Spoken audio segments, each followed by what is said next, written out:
இங்க பாரு பொண்டாட்டி, கொஞ்சம் திரும்பி படுமா, உன் கூட கொஞ்சம் பேசணும். அதெல்லாம் ஒன்றும் பேசண்டா, எனக்கு தூக்கம் வரும், போங்க. இப்போ நான் உன்கிட்ட என்ன கேட்டேன்? உன்கிட்ட கொஞ்சம் பேசணும் அதானே கேட்டேன். அதுக்கு இப்பதான் நேரம் கிடைச்சதா? பேசாம தூங்குறீங்களா இல்லையா? வேற எப்பந்தாம்மா உன்கிட்ட பேசுறது? பகல்ல வேலை இருக்கு, பசங்க இருக்காங்க. நான் காலையில சீக்கிரமா எந்திரிக்கணும், என்ன தூங்க விடுங்க. இல்லடிமா, கொஞ்சம் திரும்பி தான் பாரேன். உங்களை பத்தி எனக்கு நல்லா தெரியும், நான் ஒன்றும் மிஷின் இல்லை. சரியா? இப்ப தூங்குறீங்களா இல்லையா? என்னடி இப்படி பேசுற? இப்போ உனக்கு என்னதான் பிரச்சனை?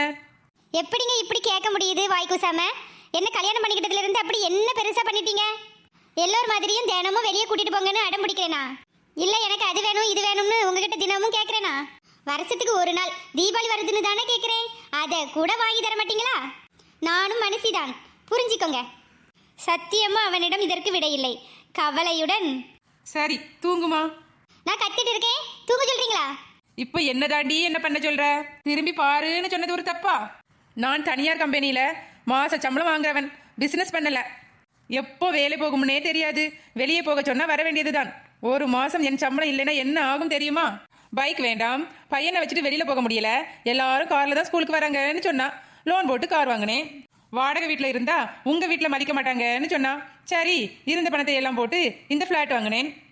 இதற்கு மேல அப்பா அம்மா ஹாஸ்பிட்டல் செலவு, வீட்டு செலவு, பிள்ளைகள் படிப்பு இதையும் பார்க்கணும். ஒரு மாசம் லோனுக்கு மட்டும் எவ்வளோ போகுதுன்னு தெரியுமா? என்னைக்காவது அதை பத்தி கேட்டிருக்கியா? இல்ல என்ன பண்ண போறீங்க அப்படின்னு ஏதாவது என் கூட சேர்ந்து டிஸ்கஸ் பண்ணிருக்கியா? அப்படியும் ஒன்றும் கிடையாது. நானும் எதுக்கு உன்னைய கஷ்டப்படுத்தணும்ட்டு எதுவும் சொல்றதில்ல. சம்பளம் போட்ட மறுநாளே தீர்ந்து போய் கடன் வாங்க வேண்டியதா இருக்கு. உனக்கு எப்படி என் கஷ்டம் புரியும்? இல்ல உங்க வீட்டுல இருந்து தான் ஏதாவது கொடுத்து உதவ போறாங்களா? நான் தான் எல்லாத்தையும் பார்த்துக்கணும்.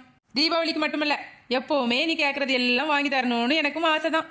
உன்னையையும் பிள்ளைங்களையும் அடிக்கடி வெளியில கூட்டிட்டு போகணும்னு எவ்வளவு ஆசை தெரியுமா? எனக்கும் ஆசை இருக்காதா? நம்ம சூழ்நிலை அப்படி இருக்கு.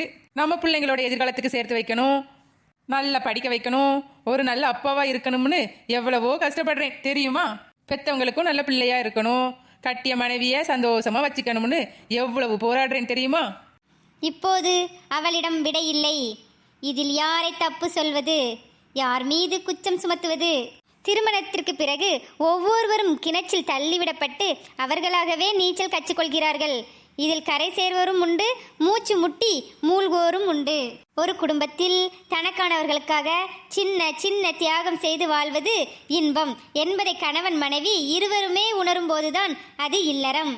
இல்லை என்றால் அது நரகம். மரத்தில் உள்ள பூக்களின் அழகு தெரியும், கனியின் ருசியும் தெரியும், அதற்கு காரணமான வேரினை பற்றி தெரிவதில்லை.